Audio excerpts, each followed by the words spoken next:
Kung si Kat, pwede mo bigyan ng Valentine's gift, anong bibigay mo sa kanya?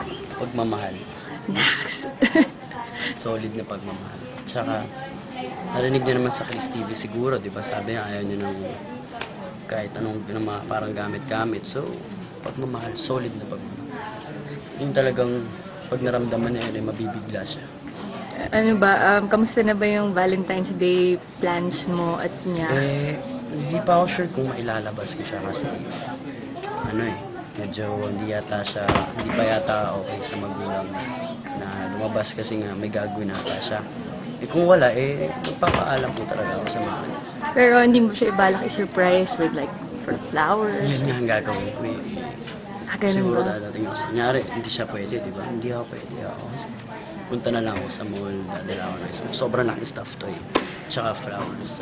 Happy Valentine's. Tapos dadating ko, PJ, nagagawa. Ito, yun. Meron ka bang message dun sa mga followers mo online na sobrang... Guys, salamat po sa pagsuporta. Kung minsan po di ako nakasagot sa inyo at nagtatampo po kayo, sorry po talaga. Medyo busy lang po ngayon. Pero kung may oras naman po ako, kakausapin ko po kayo. Tsaka, tuloy-tuloy po yung supportahan kami ni Kat, or ako po, tsaka siya. Pareho po.